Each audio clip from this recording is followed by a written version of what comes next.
So while Commander Ford is engaged in that spheres activity most of the day today, he'll also be doing some prep work in order to get ready for coming home a little bit later this week.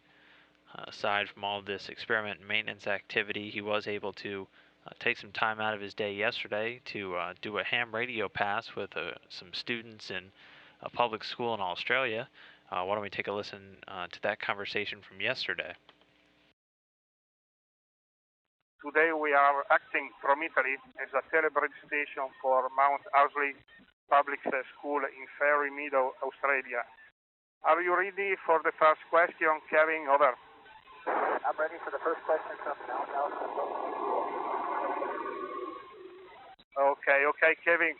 Signal is go ahead, Australia, with first question. How does radiation affect you, and do you worry about radiation levels in the thin atmosphere? Over. I don't worry about them myself, but there are many engineers who watch the radiation levels for us. We have equipment on board that can warn us if we need to take shelter. We have some special places we can go with some little extra protection in our crew quarters. We have to be careful, and we wear detectors on us while we're in space. Great question. Over. Does sound different in space, both in the ISS and when on a spacewalk? Over. Well, it does sound a little different out here. Inside the space station, we can hear each other well when we're talking, and we can listen to music. There is a lot of extra noise from fans and things, but we always do have a background. When we're out on a spacewalk, we just wear headphones, and all we can hear is a radio, just like this one. Over. How do you store the oxygen needed for the astronauts, and do you have enough for extra months if needed? Yes, we do. We carry plenty so that we can last another year or so. We have tanks on the outside of the space station that hold reserve oxygen. So what we do inside is we rebreathe our oxygen. When we breathe it in, when you use it, we rebreathe it back out as carbon dioxide. We have special machines to get the oxygen out of it so that we can breathe it again. Over. If someone gets ill, what sort of procedures do you have in place? If someone is critical, do you have the option to evacuate them back to Earth, and would you abort the mission? Over. Oh, Riley, that's a really good question. We have good equipment, like defibrillators and certain kinds of drugs that are on board to help us. Like we could give an intraosseous shot into the bone if we had to resuscitate somebody, maybe in cardiac arrest or got poisoned or something. We also could evacuate them on a Soyuz spacecraft that we team up here in if necessary. Over. But that would mean that a crew of three, at least three crew members, would all have to go home. Hopefully we would have other people on board. Over. Do you feel physically or mentally any different when you come back to Earth? Over. Yes, we do. In both cases, we exercise a great deal up here, but when we come home, gravity is still going to be very heavy for me. Really hard for me to walk and to around for a long time. My muscles will be sore and stiff, I think. I also have to recover my sense of balance.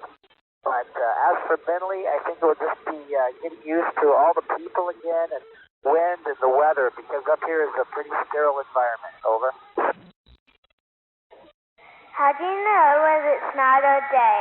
Do you get a jet lag kind of feeling, and does it affect your sleep? Over.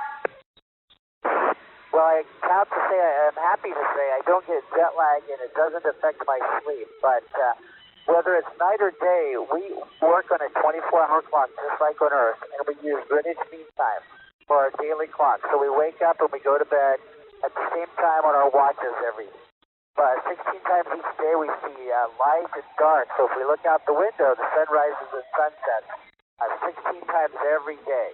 But no problems with jet lag. Over. This is Sukha asking Jackson question. How does the ISS generate and store electricity to power everything? Over. That's a great question. We use a lot of power on board, and we have very large solar arrays, solar panels that generate electricity for us.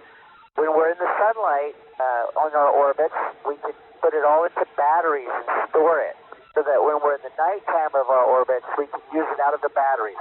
So about every 90 minutes, they go through charging and discharging cycles. Inside, we always just see a good power supply. Over. What were your preparations for going to the ISS, and how long does it take to train for the mission? Over. For this particular flight, I had to train for about 2.5 years, both in Russia, also in Germany, and also in Japan and in Houston, Texas, for all the things I needed to learn. So that's just for this mission. Before that, I had about 2 years of training just to be a good astronaut, to learn about astronomy and medical procedures, science. Over. Why is the work you do at the ISS important to mankind? Over. Well, because so many different kinds of fields of study are influenced by Earth's gravity, the way things grow, the way metals solidify, and things like that, the way air moves, the way fire burns. It's all influenced by gravity on Earth. So to be able to come up here and study things without gravity, we can learn a tremendous amount that we didn't know before, and it will make a big difference of those fields. Over. What do you miss most about home when you're in space? Over. Well, I do miss all the people that I get to interact with every day, and also the food that we have on the planet Earth, and also just our way of life and being able to walk around. Even though I like microgravity, I also like being able to walk around on my legs and have some. Over. How do you read and write if things keep moving around? Over. Well, that's a good question. We have to stabilize ourselves. Right now when I'm talking to you, I've got my feet locked underneath a little rail on the floor so they don't float away. I have to be able to use my hands to type and write if I need. So I have to do it with my feet in a very special way. Over. Can you roll a dice so that it lands on a number, or will it just float away? Over.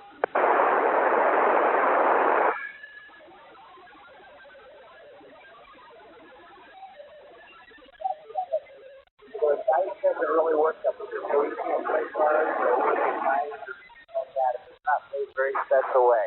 Over. How do you turn on and use the airlock? Over. Well, when we're ready to use the airlock, we have to be able to open and close valves and open and close hatches. So we have to get everything all cleaned up and ready. Then the ground can power on all those valves for us so that they're available. And when it's time to go outside, we go into a special little chamber, close the hatch behind us. There's a hatch that goes outside with a valve, and we open up that valve. We let all the air out of the chamber, and we can open a big hatch to go outside in space. Over. How do you become an astronaut in space? Over. How do you become an astronaut in space? Well, you have to know a lot about math, science, engineering, learn to do a lot of things with your hands. Really, you do what you're doing right now is you just be a really good student in school, learn all the things you can, because all those subjects are important. And things like your language, learning a really good English and maybe learning a foreign language would be very helpful as an astronaut too. Over. What do you consider to be the best part of your work? Over. Well, the best part of my work is getting to work with so many people around the world on the International Space Station. Because we're all working together to do something very special for our future. That's the absolute best. But I also love flying in rockets, and I love floating inside the space station. Love looking at the Earth from a long ways away. Over. 1 minute to loss. A fire's a big risk. What would happen if there was a serious fire that got out of control? Over. There's some risk from fires, and if we have to, we would evacuate the space station. But we do have some fire extinguishers. Okay, everyone at Mount Ousley, could we have a big thank you to Commander Kevin Ford, please?